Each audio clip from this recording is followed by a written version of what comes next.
Welcome to Bear and Breakfast, the game of hotel and store management, where you build up old, forgotten areas into tourism hotspots, cooking food, hiring staff, exploring the huge world, and crafting friendships. Please subscribe, sit back, and enjoy the video. I woke up in a cave, presumably my bedroom, and leaving, I met my mother and my two friends, Annie and Will. Together, we lived in a quaint little cottage, and after some exploration, I was told by my mother that me and my two friends were to head into the swamp to gather alligator weed. This was apparently a rare occurrence, so I headed over excitedly. On the way there, I was formally introduced to Annie, the Karelian dog, and Will, the poor Will, and finally me, Hank, the brown bear. We arrived at the swamp and grabbed some alligator weed when suddenly there was a car screech. Heading over to investigate, we found a strange car and a Shark telecom device. Apparently, it wanted to bring human tourists to the area, and we had taken the job of building and running some suitable accommodation. So, with my friends, I got to work clearing out a nearby shed, apparently now our property. It was still completely run down though, so I decided to head left into an area named Sawdust to meet an acquaintance who could help rebuild. I eventually found my way into a large shed, and within it, I found Tony, the beaver. He was happy to help in exchange for some wood, so I got to work gathering a bunch outside, which conveniently spawned in neat little piles. He accepted them, then headed off, so in close pursuit, I arrived at Timber Crossing, where my shed was. There, I also met Oliver, the bus driver, who had nothing important to say, repaired the workbench, and finally had the shed fully repaired. Thank you,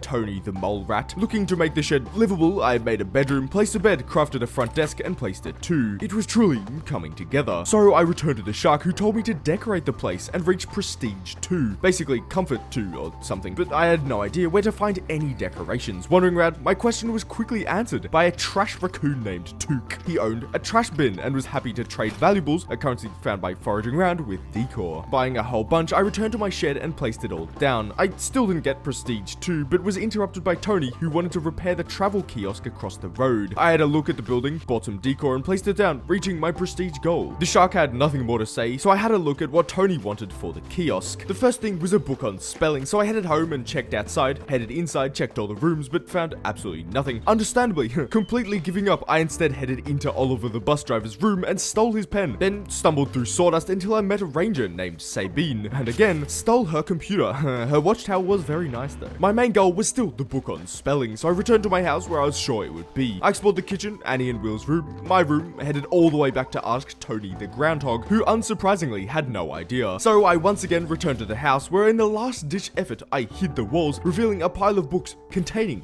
the book on spelling. Of course, my favorite game design moment. But with everything gathered, I handed them over and watched in anticipation as my new travel kiosk was completed. It was a sight to see, and Took was happy enough to take on the role of managing it. He even had some new stock, so I bought a bunch and spent some time building a new bedroom for my patrons. I didn't have enough decor though, so I returned to Took's bin and purchased some more and placed them down. The next step, you may ask, a toilet, of course, but I didn't have any loggers tools, so I headed into Sawdust and met with Tony the capybara. He didn't have anything to sell to me, so I spent some time exploring the upper woods in Sawdust, finding a chest with loot, weaving between massive trees, and gathering wood off of the floor. I eventually decided that I had enough, and with my only objective being to wait for a stay to be over, I spent the night constructing the third, slightly smaller bedroom in the middle. What a grand business that I was running. Night was falling though, so after running up and down the nearby roads, I found a suitable light post and went to sleep. Still just waiting, I explored around a little, headed down to the swamp area and tried to find a way down, but to no avail. So instead, I returned to Timber Crossing to once again meet with Oliver the bus driver. This goofy fella wanted me to deliver a letter to the ranger, and oh my, he's looking a little flustered. Is this about to turn romantic? Excited to see the contents, I headed over to the tower, headed up, and handed it over. Apparently, it was part of a map the two of them had been searching for, so after being handed a compass and a letter to Oliver, I headed back with the new ability to find anything in my immediate vicinity. I gave the letter over, and in return, I was given the world map, which to my surprise, wasn't anywhere near fully discovered. Just getting around though would obviously take a lot of walking, so the driver suggested I begin repairing the bus stations scattered around. This one looked good as new, and I was ready to set off when I was reminded by my buddies about the alligator weed we had promised to bring home. So we sprinted back together and apologized profusely. Mother was just happy we were safe, so I headed inside for some rest when a strange rat approached me. His name was Anton, apparently an acquaintance of Took the trash boy, and invited me to his trash yard. On my way out, I was stopped by Barbara, just some lady, I think, but eventually found my way down to the A24 highway. This was a huge area with a trash yard, an abandoned diner, motel, Barbara, a huge empty highway, and a sad little gas station. Remembering why I was here, I headed up to the trash yard to meet with Anton the rat and his colleague Claire. They proposed I get free access to the junk surrounding us if I could bring back their lost hench rat Wade. He had been last seen in Black Moss the Swamp, and I was surprised to see the bottom half of the area through the highway. Walking around a little, I ran into Charlotte, the alligator witch woman, who, bringing me inside, showed me her friends Twiggy the tadpole and Wade the rat. It was a pretty cool— wait a minute, that's Wade the rat, and apparently I could get him back by trading some charcoal lilies found in the area. I had just enough the next morning, so heading into the hut, I handed them over. Wade was luckily set free, so after chatting with Twiggy the tadpole, I made my way back to the junkyard. Anton and Claire were happy enough with my work, and I was finally given free reign to the area, spending the day stealing anything I found of value. Making my hasty escape, I met with another shark character who was selling Christmas decorations, or something along those lines, before deciding that there wasn't much else for me to do here and returned to the shed. I talked to Finn, who consequentially decided it was exactly the right time to expand the business and disappeared on me. He'd apparently headed off to the A24, so I spent the night gathering rubbish from the floor and sleeping in somebody else's home. I quickly left the house on day 9 and found Finn in a barren parking lot. He seemed very excited to expand, so I got to work repairing the workbench outside and cleared out the inside of debris. It was eventually fully fixed up and I was tasked with building up the inside. I made a small bedroom, met with Gus the handsome rat, built a bathroom, and finally a bar for my dear alcoholic customers. It was all looking very grand, so I built up some more rooms. Then, obviously needing some decorations, I wandered all the way up to Took's trash bin and picked out an assortment of items. Arriving back the next morning, I built out the 3 last bedrooms that I could fit and placed down all the decorations that I had purchased. There was unfortunately not enough, so I once again wandered all the way back up to Took's trash bin to buy a bunch more mirrors, plants, tables, and rugs, heading all the way back and placed them nicely around. Unfortunately, I needed a higher comfort rating for my picky customers, so I headed out once again, repaired a pretty neat looking statue, randomly stumbling across a trash bin owned by Took. His shop was literally right outside this entire time. I didn't have enough valuables to make any purchases though, so I spent the afternoon searching the ground for some, eventually running into a turkey named Ipswich. They owned the sad little gas station and wanted me to repair the diner outside. Smelling a profitable business, I got to work, and in no time at all, the diner was fully rebuilt and looking spectacular. The inside was surprisingly fully furnished as well, so I moved on to making my current motel slightly more livable. Buying a whole bunch of new recipes, I made some new beds, which I placed in every room, as well as every room in the original shed. This place in general wasn't looking that great though, so I purchased some more decor from the bin and placed them all around. Then deciding to visit Oliver's store, I was surprised to see some loggers tools for sale. Purchasing, bringing them through sawdust, then down into the thicket, I was able to finally get rid of the brambles, allowing me to access my mother. This was good news, so I began day 12 by searching through the junkyard looking for rubbish. I collected all that I could, then headed down to repair the petrol station. This gave me one more possible customer every day, so expecting profits to be up, I purchased a whole bunch more expensive decor from a vending machine, then placed them all about. My hotel was truly looking impressive, but remember when I placed all the beds, I still had all the old ones, and with no use for them, I visited Anton's junkyard where around the back stood an impressive crushing machine. I crushed all of my beds, returning to me around 50% of the resources. Finn the shark boy was really hyped about my business and itching to expand disappeared once again. I didn't really need him anyway, so after making my shed more comfortable, I headed over to Barbara the fossil, who told me, Yo, she just keeps talking. Bro, I ain't reading all that. She wanted a travel guide or something though, so I stole one from Gus and handed it over. She disappeared and was replaced by Sabine the ranger, who gave me access to High Lake. Very excited to visit, I headed right upwards and arrived at a curve in the road where Sabine introduced me to the lake. It was a massive dam, a long winding road upwards, some strange destroyed satellite dishes, and an abandoned home. A little spooked by all this, I continued on my way until I luckily ran into another animal, a goat named Julia. She seemed very suspicious that I may be a potato thief, but seemed like a nice enough character. It was a relief though, after crossing above the massive dam, to find another familiar face in the form of Finn the shark. He told me to clean up the main farmhouse, which used to belong to Sabine's boss or something, and even had a second floor. Very impressed, I fixed it all up, but needing help to build a kitchen for my patrons, I asked Julia the goat for assistance. She didn't believe any of my situation, and asked me to gather sage in Dark Grove as a trade, so I reluctantly wandered all the way through sawdust and arrived checkpoint at an open gate, heading through and arriving at Dark Grove. It was an eerily quiet area with cars in ruins and spectacular flora. This was the edge of the forest, and daring not to head any further into the open, I quickly gathered my needed sage and dipped, not before running across a cave entrance being blocked off, as well as a castle structure in ruins. Within it, I found Gus the rat, who was craving egg dippy,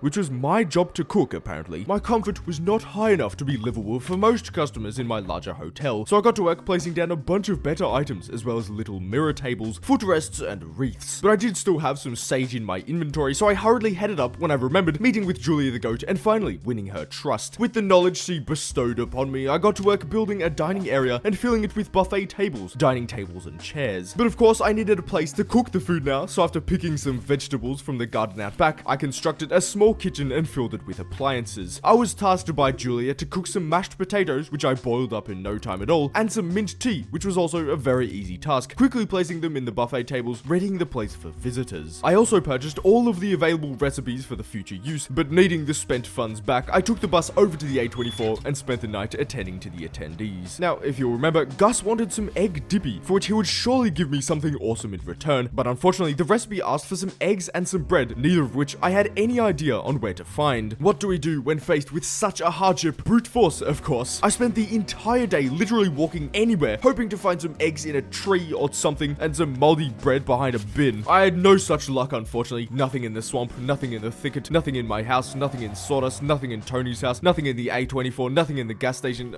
Oh? Oh, well, there you go. Excitedly heading home, I cooked up my very own egg dippy. I had a slight worry on day 18. You see, I wanted to hand over the dippy, but my hotel had a serious problem. A hygiene problem, to be exact. You see, a bedroom must have a bathroom with a certain radius to be considered clean, and I only had one built, so destroying one room, I converted it over, filled it with toiletries, and was done with it, heading over to Sawdust to repair the bus stop and fight through the weather to arrive at Dark Grove, quietly meeting with Gus in the castle and handing over the dippy. In return, he said that he would work as a hotel manager back at the A24, which was super exciting. Really exciting. Oh man, am I hyped to have a rat work for me as a hotel manager. I placed his workstation and the goof didn't even show up to work, so I cleaned the rooms out from garbage and spent the night building a blueprint on how the bedrooms and bathrooms should be situated in the farmhouse. It was all done the next morning, but I didn't have enough resources to fill my bathrooms with facilities. Hopefully, a quick visit to the junkyard would fix my problem, so I spent the morning there cleaning the area out, then filling my bathrooms with toilets and baths. My rooms were also looking awfully barren though, and my wallet was looking awfully swollen, so I got to work emptying it into a vending machine in exchange for a bunch of decent items. I placed these decent items in my rooms, which are now decent at best. Spent some time cooking some decent dishes and was happy to see my farmhouse was now ready to take on some customers. I was proven incorrect though, as I still needed a campsite to give the humans that real outdoor experience. I haven't left my chair in 8 months though, so having no idea what that meant, I asked Sabine for some help. With her instruction, I was able to clear out the area of debris, so step completed, I returned to Sabine, who told me to craft some campfires and such, then began to absolutely slide across the floor, amazingly nonchalant about everything, pants slightly lagging behind. This seemed to have broken my game completely as well, as after crafting a campfire and such, I got ready to place them, but apparently I was not allowed to. As it turns out, this was my bad. I just need to click this button and everything would work. With this profound knowledge, I built up a relatively unimpressive campsite, but now since everything was good for visitors, I bought a huge amount of new recipes from Finn the Shark and learnt them all. These could increase my comfort, decoration, and hygiene massively, but I couldn't afford to build any bathroom accessories. These are mandatory, so I took the bus to the A24 and visited the junkyard, which I cleared out. Then remembering about Gus, who was supposed to be working for me, I visited the office, and it turns out I didn't have him activated. Again, that's my bad. The good news at least was that I could craft up all of the new toilets and baths, and as such, giving a great boost to the general cleanliness of the facility. Food was still lacking though, so I cooked up some egg dippy and spent the night gathering more ingredients from the back garden. My food problem was still an issue on day 22, so I took the bus over to the gas station where I bought a large amount of most ingredients that were on sale. Returning to the farm cottage to chef them up magnificently. The area was clean, the food was good, I only needed people now, so I headed down the road until I ran across a broken billboard, which I uprighted. Nice, everything was now set for profit, but my food was somehow running low again, so I cooked up a bunch before repairing a small boat for decoration in hopes of attracting more tourists to the area. Just having to wait now, I dumped all of my useless items into my little chest and took the bus to Timber Crossing, where I was just accepting guests when I accidentally assigned a customer to a below standard room. Desperate to upgrade it before the tenant showed up, I entered build mode, panicked, and exited while holding a plant, completely breaking the game. Genuinely, I can't do anything. And my last autosave was back near the farm. So I did everything again, assigned everyone correctly, then spent the afternoon in the swamp, saying hello to the tadpole and gathering unique ingredients before finally clearing out the junkyard as night fell. I harvested the garden again the next morning, cooked a bunch of dishes, then decided since my farm resort was basically complete to go see Barbara, who would hopefully point me towards the next expansion. As per usual, she just kept yapping, then left though. But I did see some progress when Julia approached me, asking me to find her an exotic ingredient, like nothing she had seen before. Having no idea what this meant, I asked Sabine, who was happy to clear the way up to the mountain for me to access, explore, and find the ingredient. Excited to see the new area, I followed the long winding pathway, eventually making my way up to a snowy plain. Making sure not to stray far from the road, I found myself within a massive abandoned snow resort, almost collapsing. I cleaned up a little and decided to take residence for the night. The weather hadn't greatly improved the next morning, but I had no choice but to venture out in search of the exotic ingredient. On my way, I met Sian the walrus and Jax the mastiff, who seemed like a fellow who could help me. Apparently, if I repaired one of the lodges, I could get what I wanted, so I got to work rebuilding the smaller building. Letting him know my progress, Jax told me that heating was an essential step and that he was happy to trade a heater blueprint for some sauna rocks. So I made my way over to the newly opened lighthouse area. It was extremely windy here, but I did find some broken down Dodgem cars, an old lighthouse, and Wade the rat, who asked for some French onion soup, certainly a peculiar instance. I was sure I hadn't picked up the rocks though yet, so wondering if Wade could possibly help me locate some after his soup, I arrived back at the farm and opened up the kitchen, but was sad to see I needed to chop the bread for this recipe, something I could not do yet, so I gave up on that and just returned to the lighthouse to find apparently I already had them. What a complete waste of a day. I gave the stones over to Jax, who luckily upheld his side of the bargain, allowing me to head back to the repaired lodge and build myself a boiler room, and filling it with fuel, it began to work heating the area. Finally, everything was complete, so I spoke with Jax again, who said, damn, he just keeps... I'll save you the time, okay? He wanted a broadcasting system. Like, I ain't reading all that. So I followed the windy road up to the abandoned building I found a while ago, cleared it out, but was dismayed to see I needed some special items to complete the build. Well, I might as well get started, so I wandered all the way back up to the top of the mountain, where I found an ancient record player in an old oil barrel. I arrived at the beach in the morning of day 28, as a microphone was the next step. I thought one may be in the Dodgem car rink, and was happy to see that my hunt was correct, picking it up and returning to the building. Finally, it was fully repaired and even fully furnished, although there was a slight, layering issue. No matter though, Jax was overjoyed that the radio was back, so much so that he handed me the exotic ingredient, a lemon. We'll have to see how she reacts to this one. Apparently very positively. Lemons are a rare commodity after all. Julia decided that we should fix up the old greenhouse at the ski resort to grow stuff, but she required some certain plants to do so. My only hunch was in the abandoned greenhouse, but no luck. Maybe Dark Grove? I spent the night there searching, but to no avail once again. Then I realized something. There were probably decorations, so I wandered over to the closest to trash bin and picked both of the needed items out. Very relieved. I happily headed back, did some quick cooking, handed the plants over, and returned to the greenhouse, which was looking awfully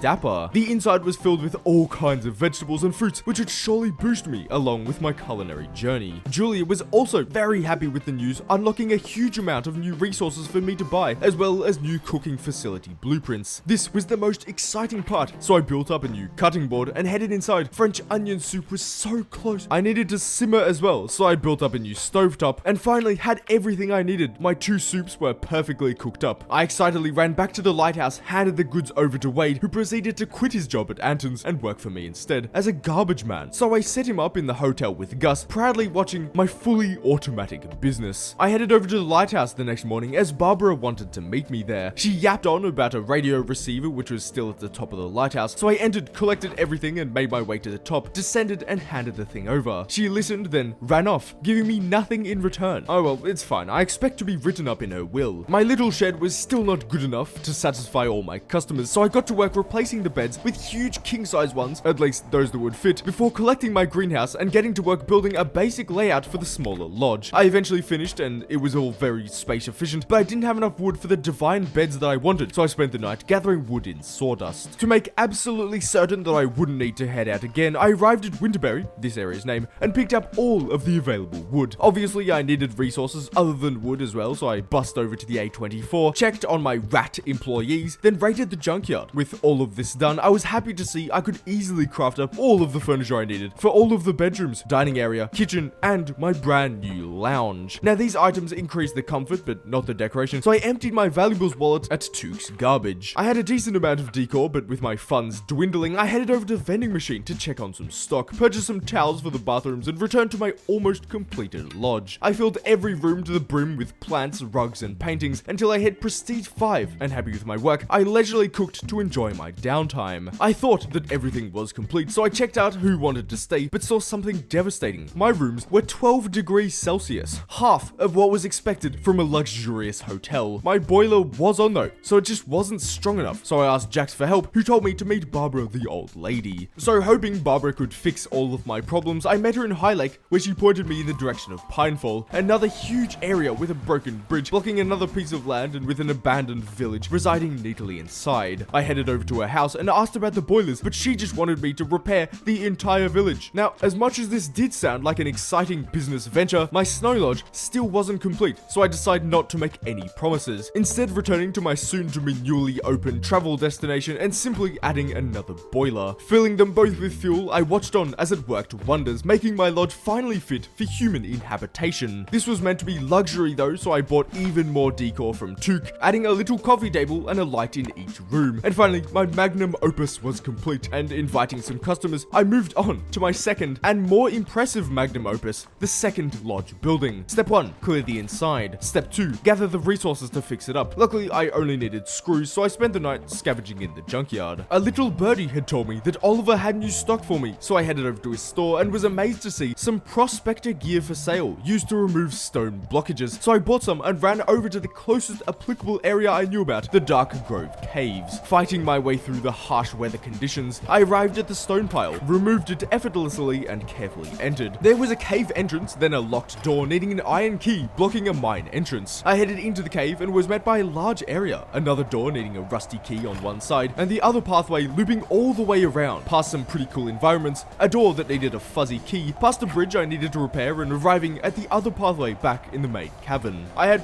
no keys, but I did have some screws, so I left hastily, remembering about the reason I had left in the first place and completing the lodge repair. I then watched someone taking a dump. Most of the food I had supplied was almost gone the next morning, and wanting to use all of my new ingredients I had from the greenhouse, I took the bus over to Julia's house and bought every single recipe she had on sale, learning them all, making the trip back, and cooking for the night. I needed all this done now because it was officially time to get the second larger lodge ready for its grand opening. So, with worries aside, I got to work building a kitchen, dining area, boiler room, then the bulk being bedrooms of various sizes with bathrooms scattered to keep the hygiene up. I added a large theater to the right of the first floor, then a lounge right above on floor 2, along with some normal bedrooms and a bathroom. Fitting out both the boiler room and the dining area, I was sad to see I didn't have the resources for all the beds, let alone the rest of the furniture, so I begrudgingly left the area to collect wood in the mountains, near the farm, random bits down in the junkyard, and just about everything in the ruins of Pinefall. I left when the sun rose, taking the bus back up to the mountain, where talking to Finn, he was happy with my progress there and decided to piss off to Pinefall. Not yet ready for such an investment, I continued to fill out the second building, adding basic facilities to the bathrooms, being too poor to afford some wardrobes, and was forced to venture out into the cold in search of wood. I spent the whole day doing this, all through the mountain, clearing out sawdust as well. But of course, it was all worth it, as I could finally place a cute vanity table and an elegant wardrobe into all 12 of my bedrooms. Why didn't I keep going, you ask? I needed more wood. Pinefall was the only area not currently stripped of all of its natural resources, so I headed over and stripped it of all of its natural resources, admiring the view, stealing more. Then when night began to fall, I drove over to the A24 where the junkyard had been renewed. It did not stay in this state for long, and I was able to use my gained items to craft up 2 newly learned boiler recipes, which would hopefully decrease my fuel usage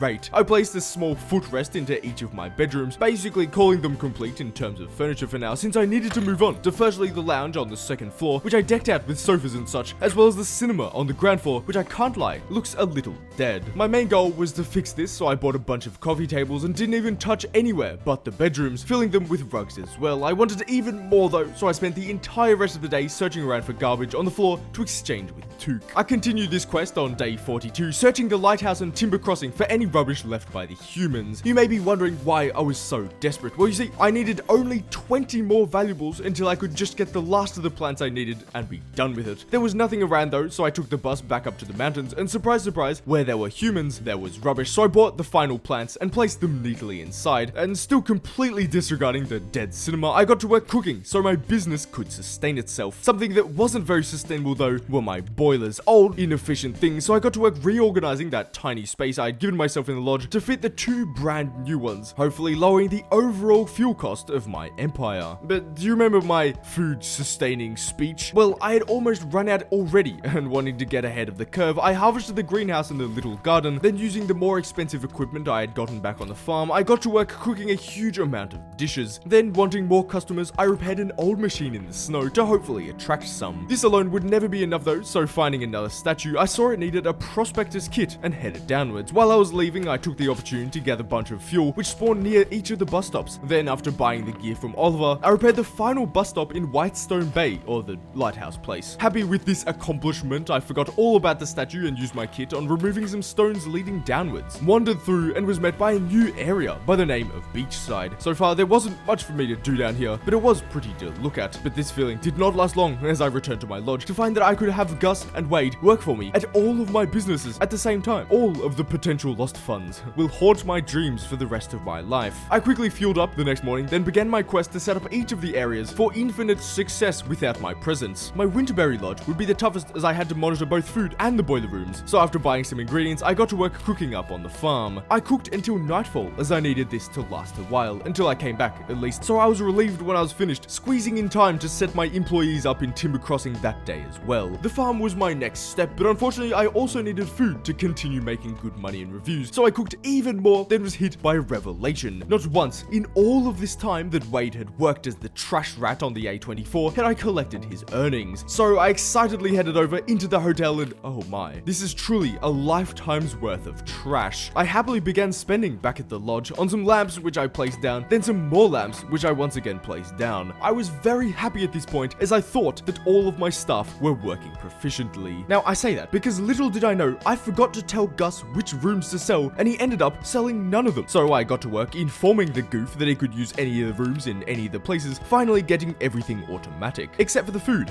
and also the heaters. But, you know, it was good enough for now. So I finally made my way over to Pinefall, looking to completely rebuild and begin my biggest business venture yet. The Western cabin was first on my list, so I cleared it out, and by the time the sun rose, it was fully refurbished. Unfortunately, while I was gone, my business seemed to have gone under, and I could no longer pay my workers a fair wage. I'm sure that'll sort itself out. I remembered Barbara lived around here, so I went over to let her know my intentions with her surroundings. She seemed enthusiastic enough in fact to straight up dive into her life story here, how she was a front desk worker, blah blah blah. So I cut her off and left hastily, fixing the crafting table and clearing the eastern cabin, eventually handing over all of the resources and getting it fixed as well. I felt a little bad for leaving so early last time, so I visited Barbara again, who unfortunately flew right back into her story. Apparently there were people against the construction of Pine Falls, but the government backed it, so in no time it was complete. It must have been a damn long time though, seeing as Barbara looks like this. Maybe 400 years? There was only one more main cabin left though, so I emptied its insides into my pockets, noticed that it had a basement,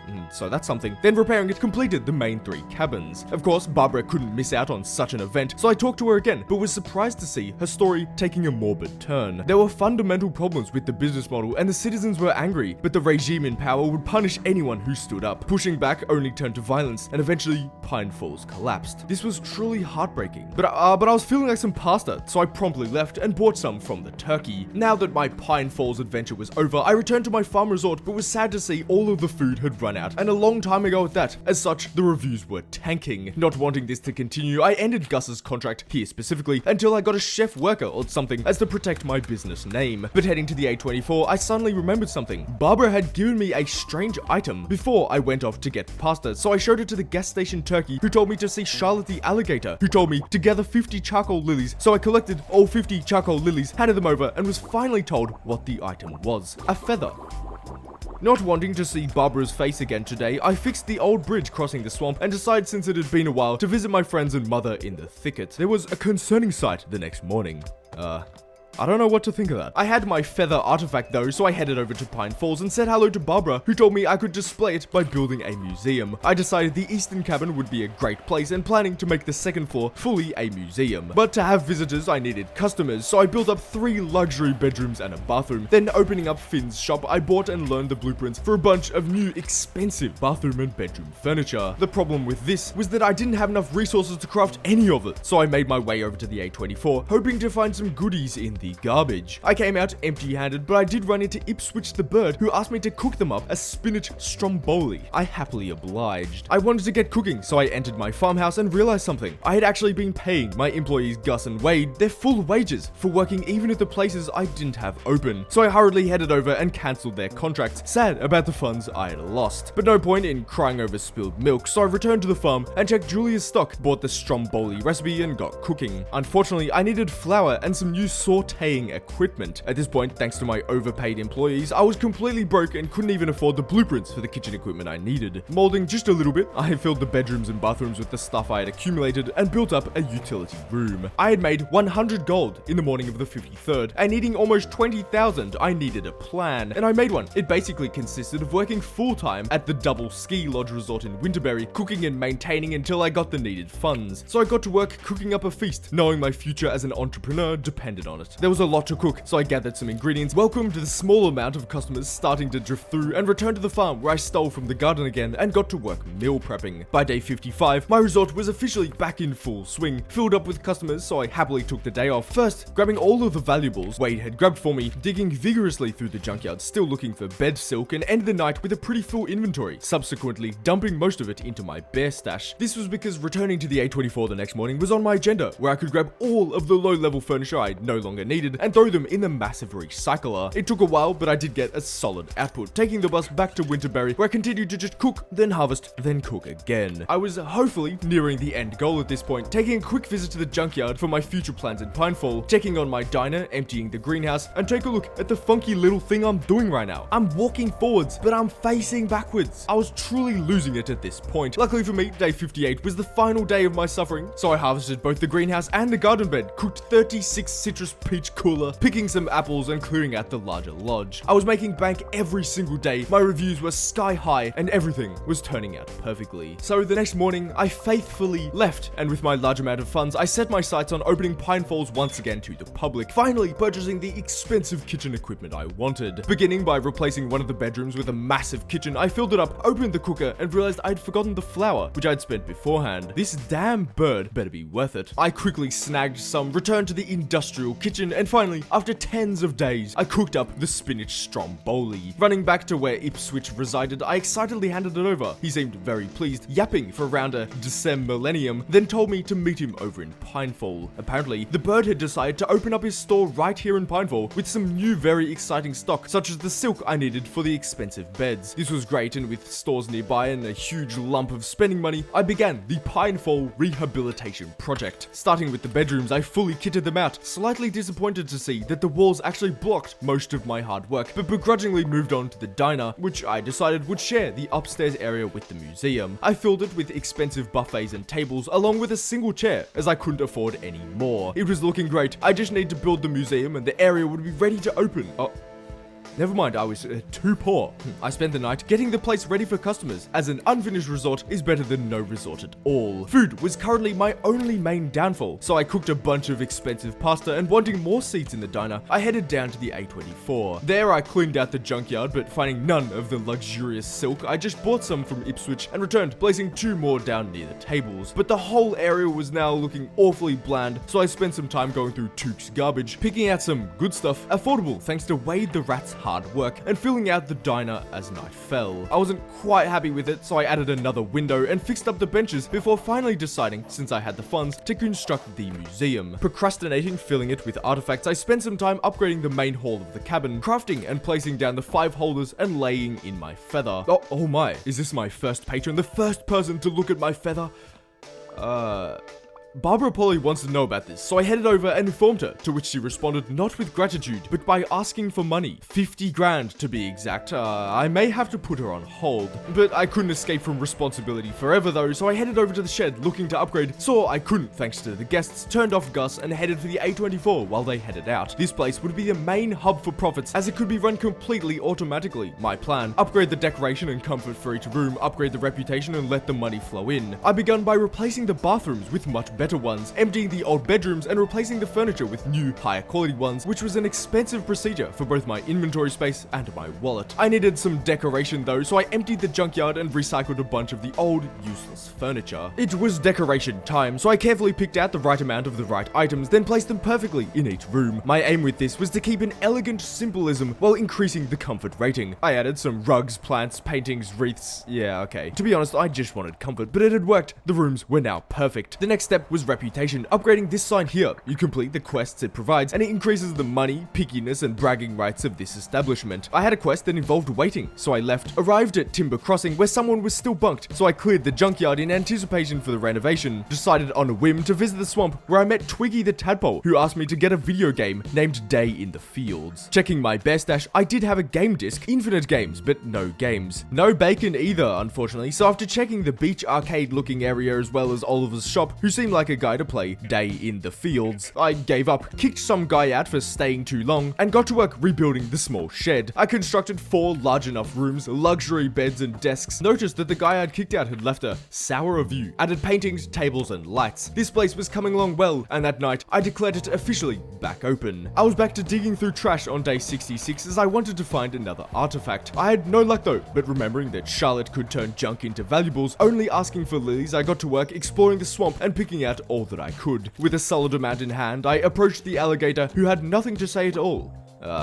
I must be missing something. Oh well, that was a waste of time, I thought as I returned to the motel, entering and watching one of my patrons hopping into the bath. I feel as if I witnessed something I shouldn't have. My reputation quest for the dinky shed was to host 2 people with the pampered trait, but they required 38 comfort, which I did not have. What I needed to do was somehow squeeze a massive luxury wardrobe into 2 of these tiny rooms. This was the only way, so I got to work buying silk, then crafting some even better beds, rearranging to somehow fit all 3 pieces of furniture into both of the bigger bedrooms. Nice, all was set, and just needing to wait now, I headed to Winterberry and harvested the greenhouse, but noticing my inventory was full, I spent the night throwing my garbage away. Timber Crossing and the A24 were both complete and running automatically, so my reasonable next step was the farm. Unfortunately, this place couldn't run automatically as it needed my input in the form of cooking. This was damn annoying, so while I thought of a solution, I harvested some crops and purchased a couple of interesting recipes before meeting up with Julia. And let me tell you, what she had to say was groundbreaking. She wanted a job as a cook, only asking for some cheesecake in return. This was the most hype I've ever been. The possibilities, in terms of bank account balance, were now limitless, so I bust over to Pinefall, opened the kitchen, noted the needed ingredients, and purchased them all over at Ipswich's store. And upon arriving home, I immediately cooked up the cake, headed past the farmhouse into Julia's home, and handed it over. She loved it, and decided to officially offer her cooking services. To celebrate this occasion, the grand reopening of the farmhouse was in order, so I resized both the kitchen and the diner, added new furniture, chose what dishes Julia would cook, and spent the night getting the general area ready for the ultimate redesign. Step 1. Clear garbage out. Fill your inventory, then recycle what you can. Empty the top floor as well. Craft up some luxury bathroom equipment and place them accordingly. Step 2. Craft bedroom furniture, including footrests. Wardrobes.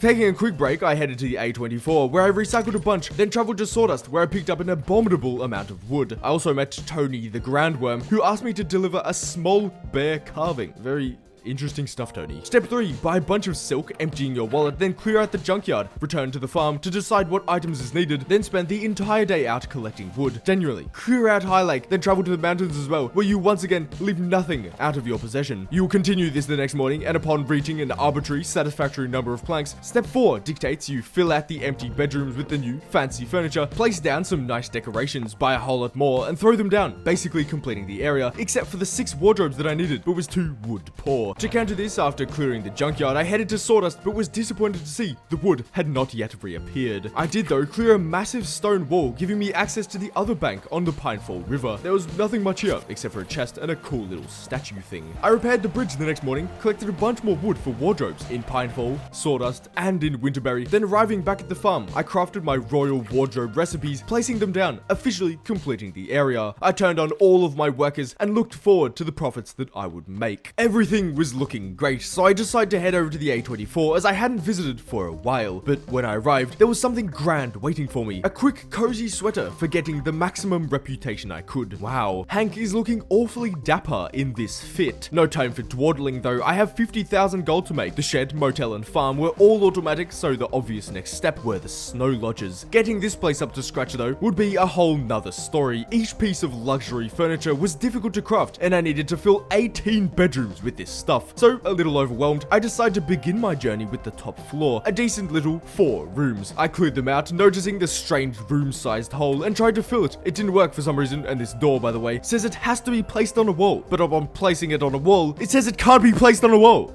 That is enough bear and breakfast for today. Each piece of furniture I needed required mahogany planks, so I once again delved into the icy wilderness to collect some. Shortly into my trip, I ran into Cian the Walrus, who asked me for some honey. I had some, and in return, he gave me a broken mirror, perfect for Charlotte the Witch to turn magical, or something. But deciding to complete my wood mission first, I continued forth, incidentally also running into Jax, who asked for some plum tea. So I got back to collecting wood, visited Sawdust to once again grab all the wood that had spawned, before finally heading over to visit Charlotte. She happily enough repaired the old mirror, so with a new artifact in hand, I spent the night recycling. It was time for my routine checkup on the farm, which seemed to be running well. My reputation quests were unfortunately very outdated though, so I was happy enough to complete a huge amount of them just standing there, as they had already been completed, even getting a Tate measure as a prize, which allowed me to build from anywhere, as opposed to strictly from a workbench. This may only be hype for me, actually. The questing progress stopped suddenly when I was asked to build a level 2 campsite, which, checking my blueprints, I had nothing of the sort. Sensibly giving up for now, I bought the plum tea recipe from Julia, checked the ingredients at Pinefall, bought some sugar, then delicately brewed the drink. It was all worth it though, as upon handing it over, Jax announced that he would be joining my workforce as a maintenance man, keeping all of my buildings at a cozy heat. This was awesome. With enough work, I could now get the Winterberry lodges to be completely automatic money machines. Excited, I built a bedroom over the previously glitched space, then bought a whole load of furniture for the upper floor rooms, other than the beds. Of course, they needed silk, so I purchased a couple, emptying my wallet, and also wood, which after clearing the junkyard, I spent the night collecting from Sawdust. I had a bit of a revelation. You see, I was missing the recipes for a level 2 campsite, but I could probably get them from unlocking the new campsite over in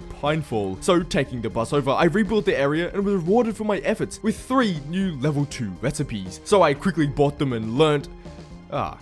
Apparently, I was too poor. Nothing I could do at all about that, so I enjoyed the view and grabbed some wood off the floor. I had luckily secured enough funds for the blueprints overnight, so I was able to learn them all, return to the high lake, and place them all down, completing the upgraded campsite and the farmhouse as a whole. This is truly a moment to remember. At least for a couple of minutes, I'm a busy man. I have mahogany to collect. I was just scraping by in terms of funds on day 80, so I spent every last cent on luxury silks to craft some luxury beds back at home, placing them in the upper floor bedrooms. And after some quick purchasing and placing decorations, I was happy to mark these rooms as complete. Less can be said though about the rest of the resort, but with nothing to do but get started, I cleared out the first 4 rooms down the hallway. I carefully fitted in the new furniture, including wardrobes and footrests, and after a whole lot of decoration, the next 4 were finally ticked off. On a solid roll now, I emptied 4 more, realized I'm much too poor to fill these out, and instead decided to head to the recycling center and throw away all of my old garbage. Wood was obviously the main reason for my poorness, in particular mahogany planks.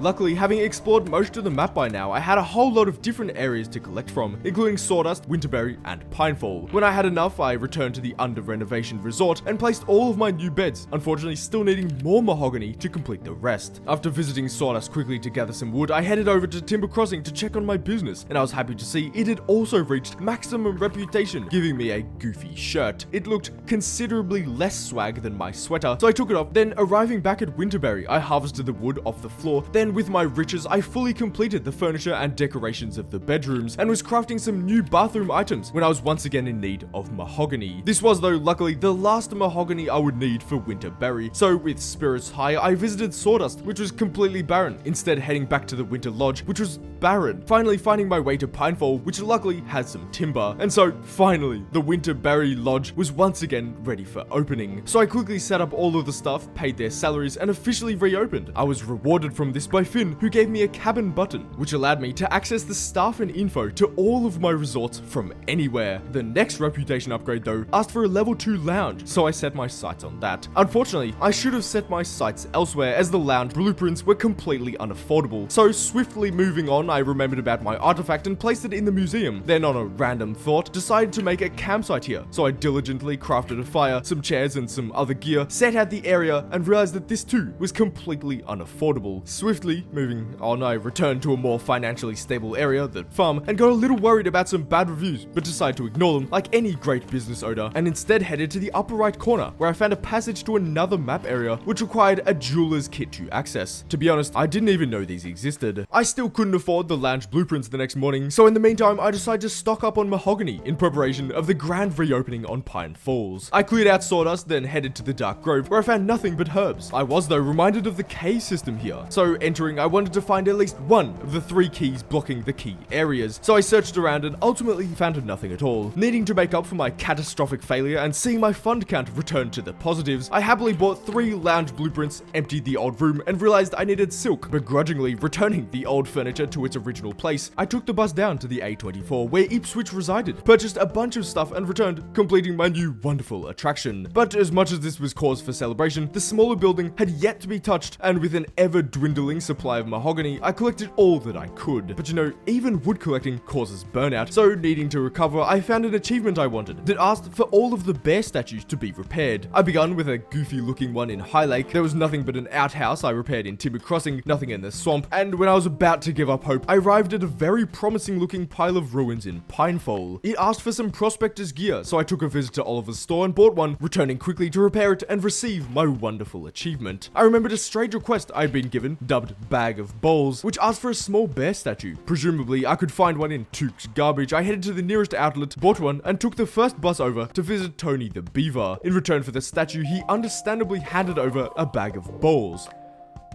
With Tony's bowls in hand, I was prompted to visit Charlotte the Alligator, who wanted to see Tony's bowls. I don't blame her. Tony's bowls are a sight to see. So Tony's bowls, firmly gripped, handed them over for Charlotte's ball inspection and was given back another artifact, which I of course placed in my museum. I had a little bit of free time now, so given Pine Falls' main cabin repair was incoming, I spent it collecting wood and even a bonus chest. Highland's reputation was still looking strong, and with the campsite out of the way, I just needed more 5-star reviews to get max reputation. Winterberry, on the other hand, was not nearing the milestone, so I bought some silk for the beds, spent some time emptying the bedrooms and the bathrooms of the smaller lodge, crafted 5 beds, but without inventory space to effectively rebuild them, I visited the recycling machine and crushed anything that didn't perfectly fit my standards. But I couldn't find the beds that I had crafted the previous day on day 90. They literally weren't anywhere, and beginning to gaslight myself into thinking I had never crafted them in the first place, I bought even more silk, finally returned to find myself behind in terms of mahogany. Beginning to dislike this whole timber thing, I spent the afternoon scavenging for scraps of wood, eventually finding enough to craft up and place all of my needed beds for the second time. Waking up in High Lake, I took the opportunity, since I had returned significantly wealthier, to buy out Julia the employee's store, learned all the recipes, earning myself an achievement. Damn, what a grand moment. Surely it won't be followed by 20 minutes of walking around aimlessly looking for wood. The joke is, that's exactly what I proceeded. With the wood on hand, I was able to finish up the furniture in the second lodge bedrooms, and after having a plunge at Tuke's, I fully decorated the rooms. Now that they were done, I set my stuff accordingly, then wanting to make everything perfect, I decided to upgrade the level 1 lounge. I needed silk and mahogany, the silk being pretty easy, then the wood proving difficult. It seemed that I have been collecting a little too much recently, seeing as the natural population of log piles had significantly declined. So, being the eco-friendly bloke I am, leaving them alone seemed like a good idea. So I instead wandered over to the motel, where I collected Wade's items from everywhere through the cabin button, earning me over 20,000 valuables. But you know what's invaluable? Mahogany. And that's what I looked for the entire night. Luckily, there was still some around in the higher areas of Winterberry, so after collecting a bunch, I placed in the new lounge items, officially fully completing the area. I never want to come here again. So much wood needed, and where could my beds have gone? What's this button here? Things you might have lost.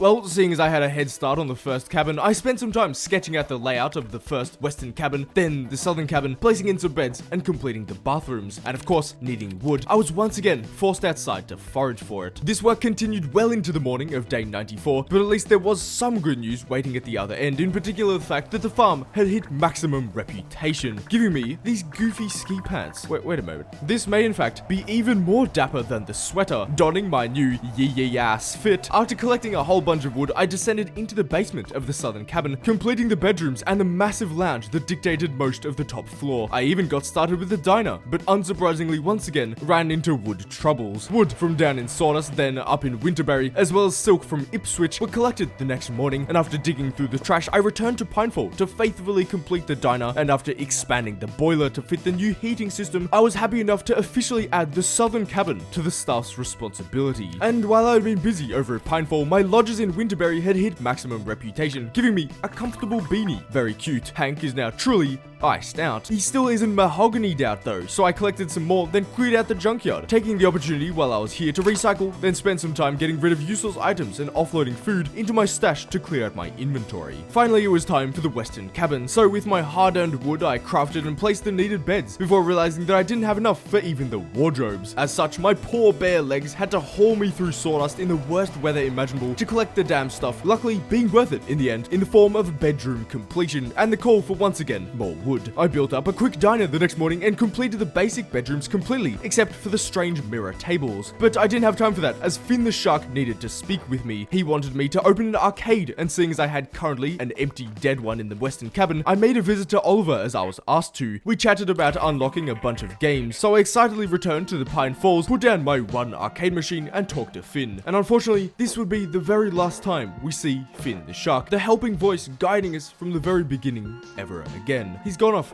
to do bigger and better things.